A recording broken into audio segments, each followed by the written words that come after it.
This ChangeNerd webcast is brought to you by Office Hours, a new paid service that gives professionals access to products and information that would otherwise be unavailable or cost extra to the average practitioner. This includes access to live, deep dive sessions on topics that matter, practitioner tools, sample presentations, and group consultation sessions, all for $20 a month. With Office Hours, you can enhance your career with the practical information you need to stay ahead. Click on Events in the ChangeNerd community to view the upcoming events. Hey everybody, thank you for joining us on this webcast.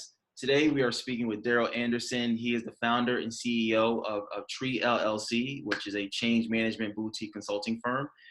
The reason why we are talking about monetizing your consulting expertise is because it's a needed conversation, and Darryl has a lot of experience, both as an executive within a company and also as a successful owner of a boutique consulting firm. So Darryl, thank you so much for taking time out of your schedule to have this conversation. Absolutely, not a problem. Thank you for having me. Absolutely. So let's start it off with your background. I gave you a highlight, but give us more context about your background. So in short, my name is Darryl Anderson. Thank you all for attending. I am a principal OCM consultant, and I established a boutique consulting firm in July of 2014. Prior to establishing my consulting firm, Tr33 LLC, I spent many years in the leadership roles for different organizations, in many instances, not necessarily with the change management or organizational change management title, but from a leadership perspective, having the responsibility of operational and business performance or performance management. Over my professional career, as I grew through the ranks of leadership, this was a natural progression to really look at the people side risk management of organizations, which ultimately drove me to found Tr33 today. Yeah. So I can answer many different questions regarding different companies and industries, but for the most part, nowadays we specialize in organizational change management. That's awesome. That's awesome. I think in having conversations with you prior to this webcast, I really admire the way you have adapted to the industry, right? You know, change management is hot today. It wasn't necessarily change management in the early 90s, right? Or the mid. So correct. And I was having this conversation with Bill Kirst. He was mentioning it too, like how the industry has shifted over the last 2 decades. So I admire you for your ability to adapt. This is really cool. Yep. So let's talk about getting paid what you're worth. A lot of change management, practitioners are either FTE employees or they're independent. Looking at these two categories, what's your perspective? How can they judge whether they're getting paid what they're worth? So it's interesting because as a consultant, or let's kind of take a step back, as a practitioner of organizational change management, there are two unique premises, and that is, does the individual want to practice from an independent standpoint as a consulting expert, or do they prefer to practice for a particular company as a W-2 practitioner? In either of those aspects, the first aspect that the individual should be asking is, do they have the skills and the competencies that come with the global discipline and the practice of change management? And this is where things have gotten muddied over probably the past 2 decades, where we've had a lot of practitioners that have come in from other unique disciplines, neighboring disciplines like project management or process management, and they've rested on those skills in order to practice OCM. So once the individual is aware of those skill sets, those competencies that they need in order to actually practice OCM, then it's a matter of understanding holistically what the market is going to demand for those skills and that knowledge. Yeah, no, you're right. So let's try to get as detailed as possible. I know there's people on this webcast. They really want to get to the money. We talked about it before. I guess both from a consultant and an FTE perspective. Roughly, there's 3 levels. So there's the entry level. There's the mid range where you may have maybe 3 to 7 years of experience, and then you have your very broad and well-rounded, senior practitioner, right? Right.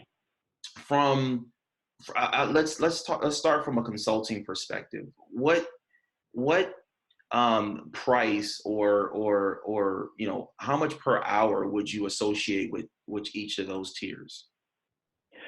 So what the market typically looks for is your entry level.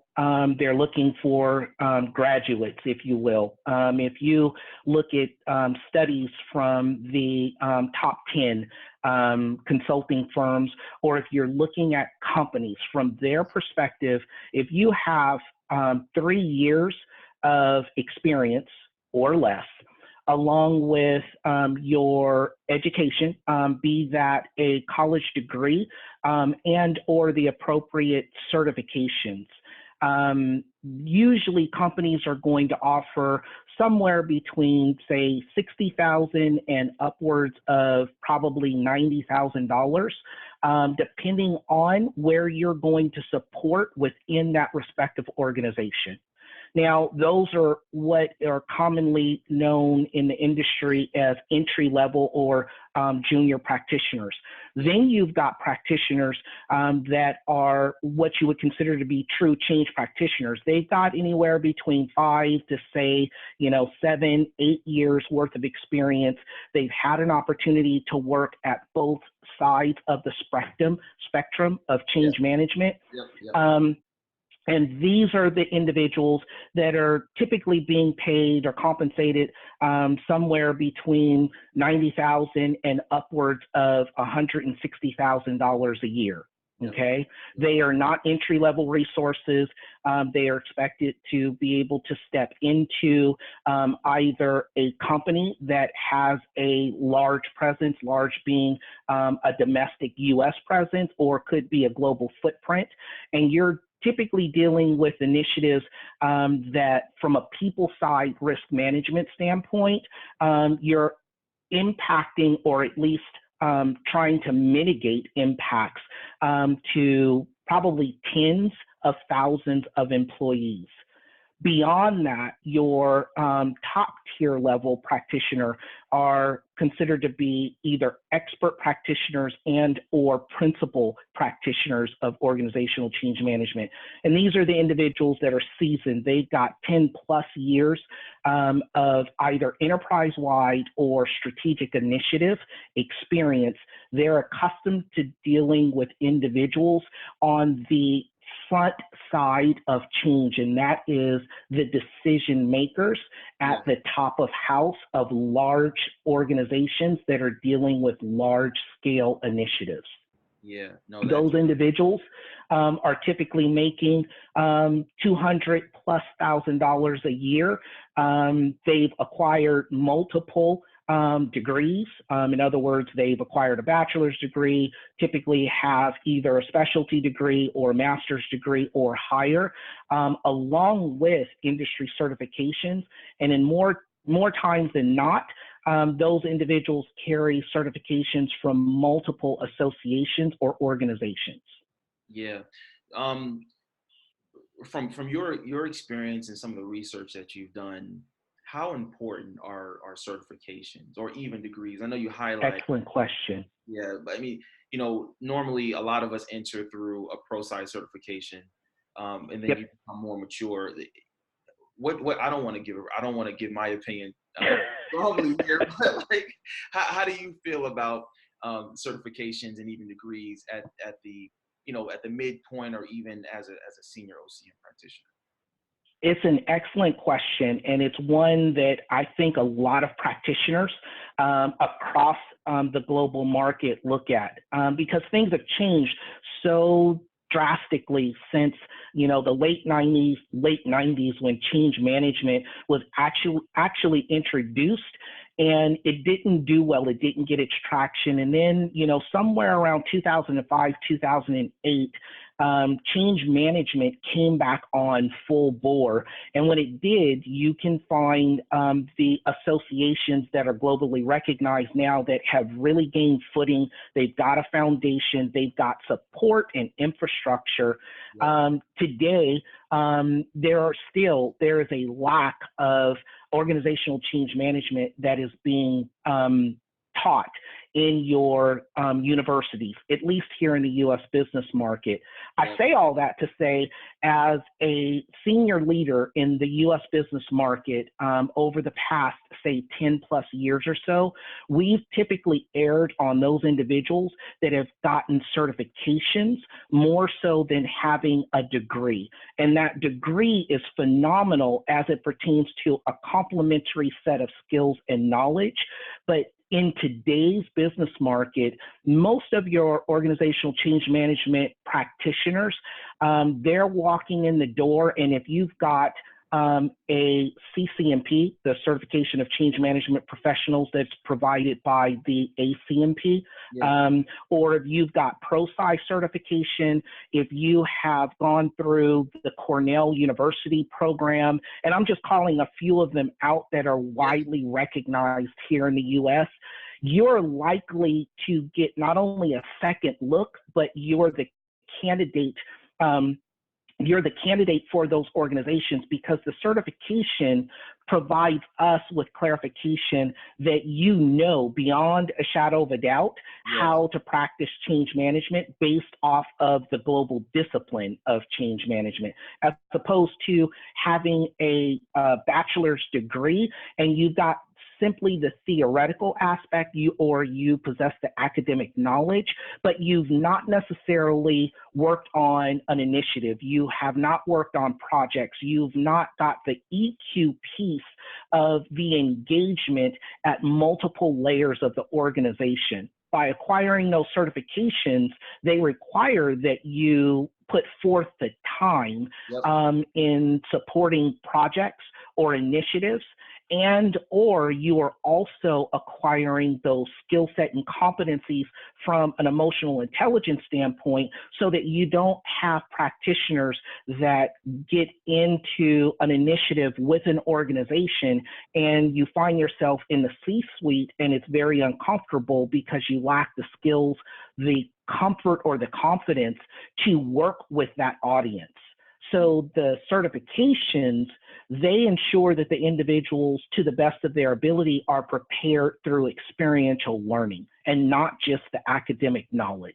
No, Darryl, that's an excellent response. So I'm starting to get pinged from the. So I want to take care of them.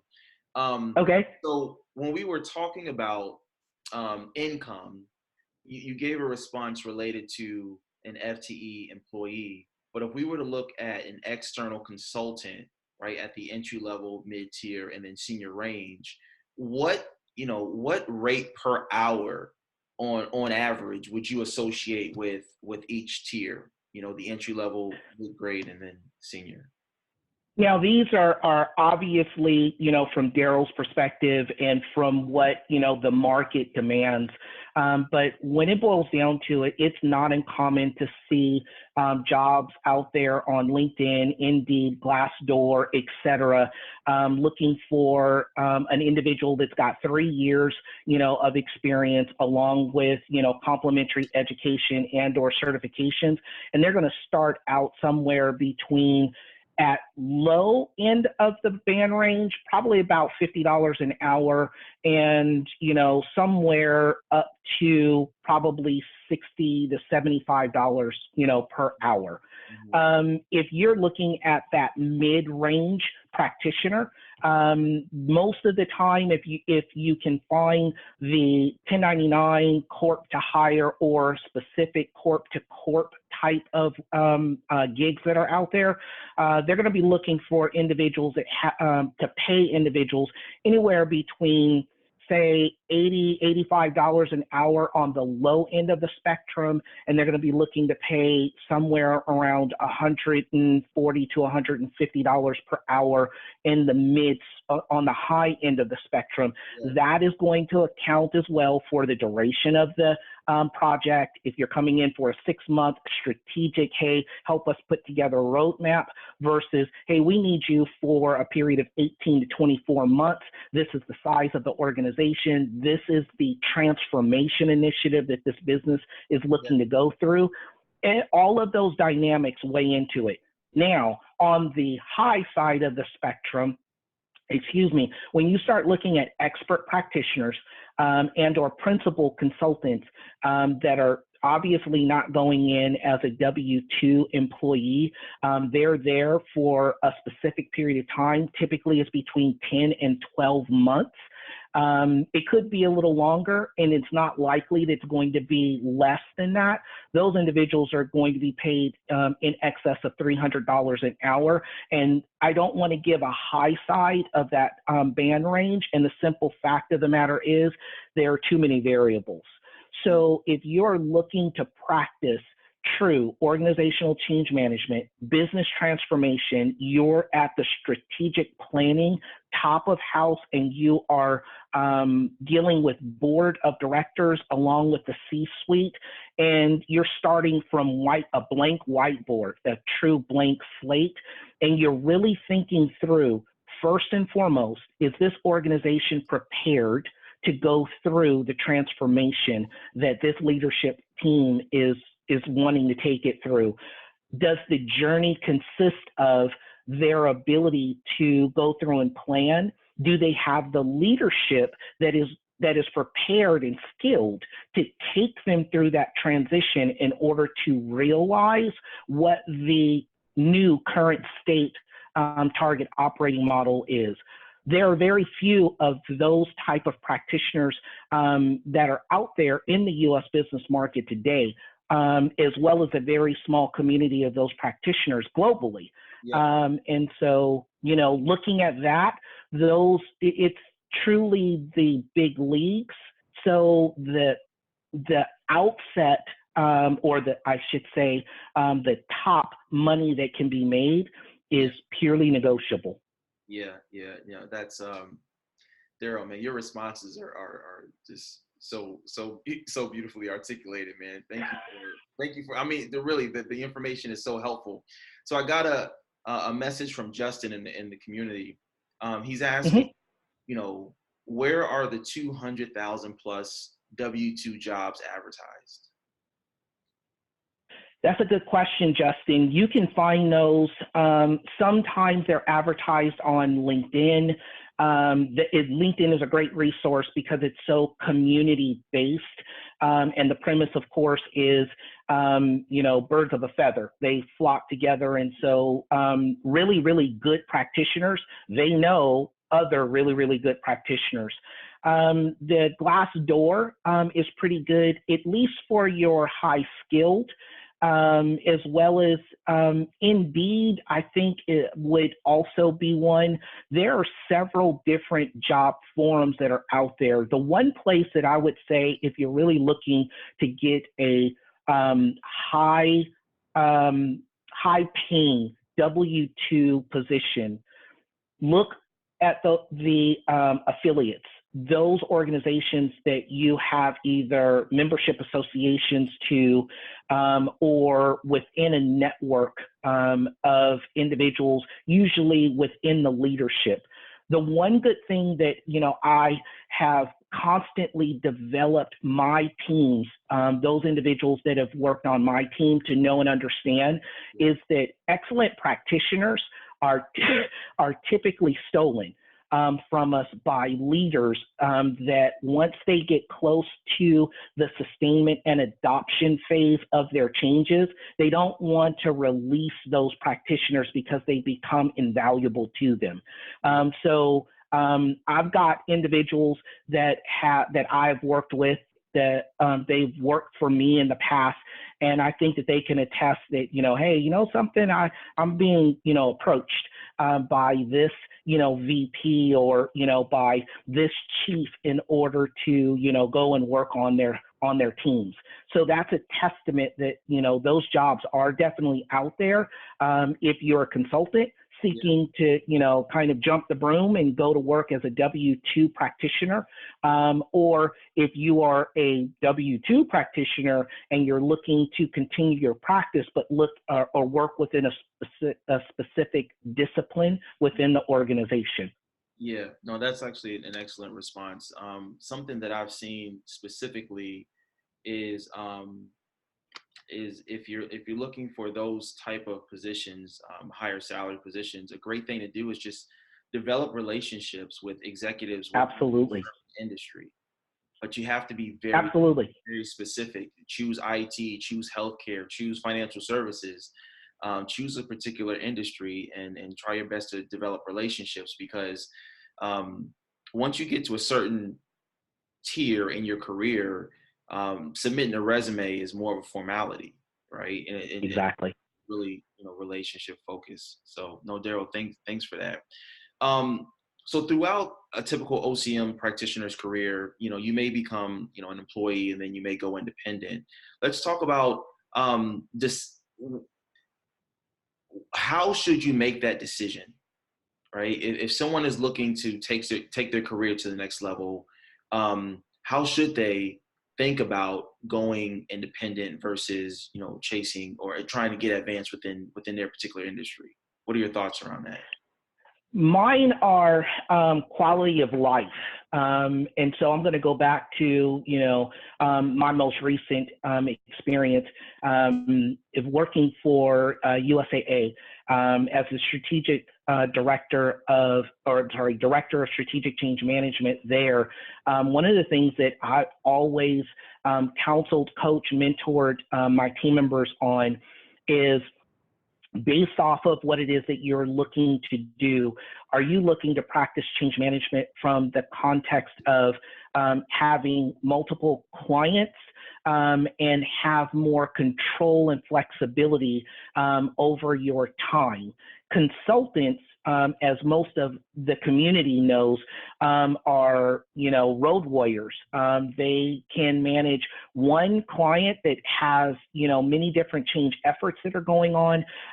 Or if you work in, smaller boutique firms such as mine, or even as an independent consultant, you don't work through a firm. It is, Joe practitioner out there. You're out there, attempting to support many different clients, many different companies, many different initiatives.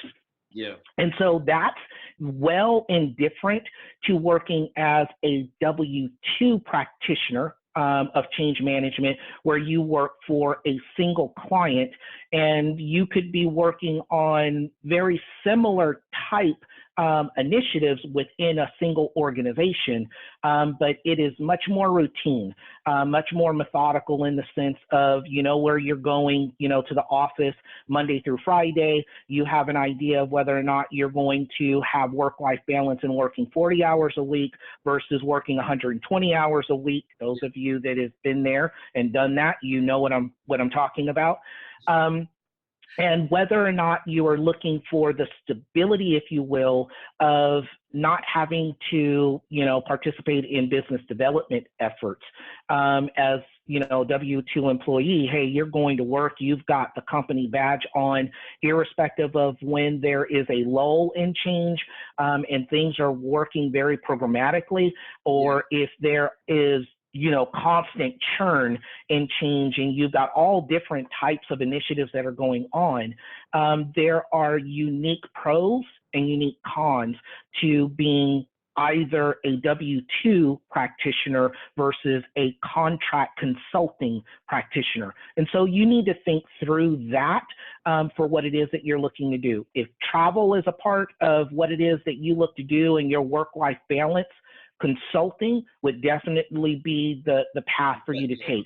If you're Yeah, if you're not looking, to be away from your home because of the stability of your household and the things that, engagements, obligations that you've got, and you're looking for something a little bit more stable, but looking for some of the, shall we say, monotony of the bureaucratic, the politics of an organization, it might behoove you at this chapter of your life to practice as a W-2 employee versus being a consultant. And those are some of the things that you mindfully walk through with, a mentor. Or someone that you entrust to be able to look at your personal circumstances and say, well, based off of these circumstances, it might behoove you to think consultant versus W-2 employee. Absolutely. And, we talked about this before on our prep call. If someone is thinking about joining, professional services firm, what would you recommend to them? Because I get these questions all the time. Brian, I'm thinking about joining Deloitte. I'm thinking about, and I'm like, okay, well, let's have that conversation. I would say do your research. Do your research because let's put it like this. First, let's move W-2 off of the table for the moment. We've made a decision that, hey, I've garnered, 5 years of experience working in this particular industry. So I'm going to call out a particular industry that's near and dear to my heart, which of course is FI, financial institution. So you've been working in the banking arena for the last 5 to 7 years. You've garnered your experience in organizational change management on both sides of the spectrum, up at the top of house with the decision makers versus the adoption, the preparation for adoption, implementation, and execution going into sustainment. So you've got a very well-rounded background in OCM, right? And now you've decided, I'm ready to go and make a little bit more money. No, I'm ready to go and make a whole lot more money. And so you're wanting to now go out and consult. Yeah. There's 3 different legs to that consulting experience. There is independent, which is it's all on you. So I'm not going to make any bones about it. Business development becomes a very real aspect. You need a client in order to provide services to. The second one is a boutique firm, which is, I'm just going to say, your mid-range spectrum, which is where my firm and so many other firms, and you're seeing more and more of these established today. And then you've got the large firms, the firms that are globally recognized, and in some aspects, many individuals recognize them for doing a lot of things but lack the depth in any one particular area. I'm not going to call out any names, but for those of you that are practicing change management, you know who those firms are. And so you need to be mindful of where within the spectrum would you like to work if you're going to become a consultant. Do you want to just go out on your own because you've got the network and the relationships that you can connect with leadership teams and practice? Do you want to work within an more intimate setting of a team? And that could be anywhere between 5 to 7 consultants partnering together in a boutique consulting firm, upwards of, say, 100 consultants. That's still a boutique consulting firm. Or do you want to work for a massive consulting firm that it has a global footprint, tens of thousands of practitioners? You need to make those decisions up front, because otherwise you get into that 30, 60, 90-day courtship, recognizing, hey, I thought I wanted to be here to consult, but this isn't the environment. These aren't the practices. This isn't the framework. This isn't what I actually envisioned it to be. So I would think through that very, very clearly before transitioning from a W-2 role into a consulting role. Yeah. So I got one last question. And those of you who are on the call, if you have any questions, leverage the chat feature and ask your question, and I'll transition you into the conversation. But, Darryl, I want to ask, let's talk about ecosystems. The most successful practitioners, and not just change management, the most successful professionals, they build an ecosystem around them. But related to change management, what would you recommend to professionals? How can they build that ecosystem around them? It begins, it's a very relational discipline. Unlike our neighboring disciplines, and I don't want to simplify or segregate between project management and change management and process management, but because my specialty is change management, ours is one where it is very people-centric.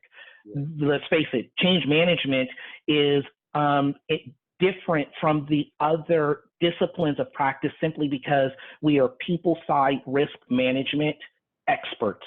Our sole purpose is to look at what the influence and or impacts to an individual, a team, a group, a department, a division, or an entire organization is.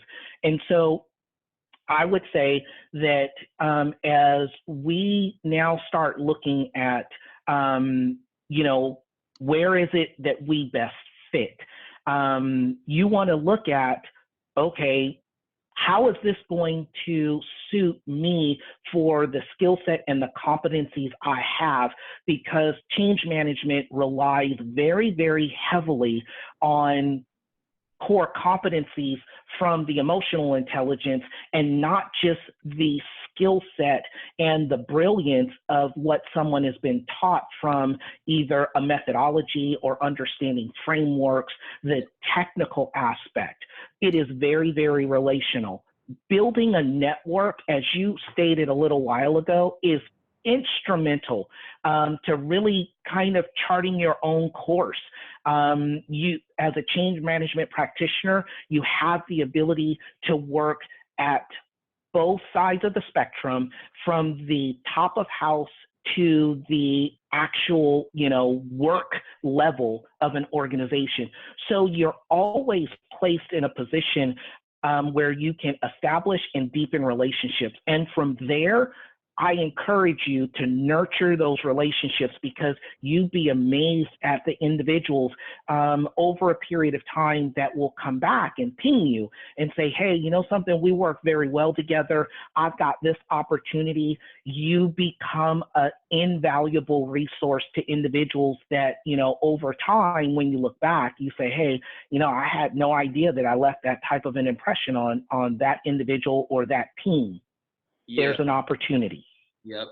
And just to build on to your statement, it's two things, and you said this. I just want to elaborate. It's building that relationship with different people, and just being honest about what you want. Right? If you're an entry level practitioner, you want to go deeper in the world of change management. You want to go independent. Like, reach out to people, introduce yourself, because over time, what happens, you run into influencers.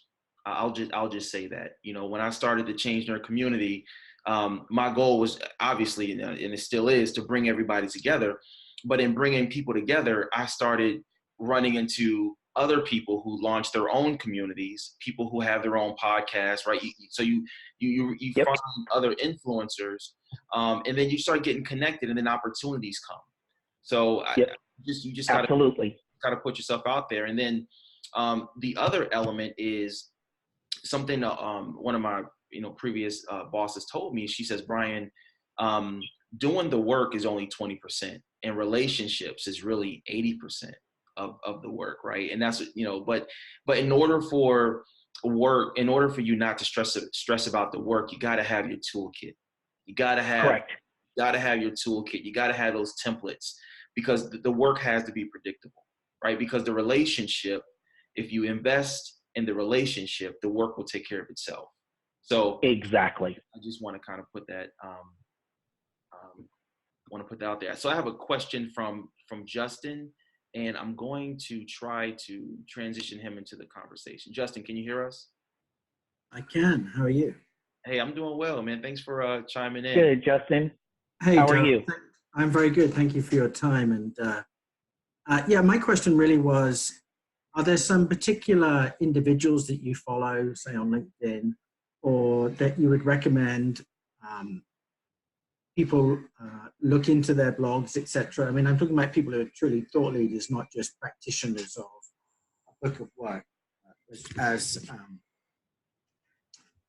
Brian knows, certain opinions on the future of change management. So I'm intrigued. Yeah. Brian, can you? Yeah. So Justin's asking, who do you follow? Who would you consider as true thought leaders in the space of OCM?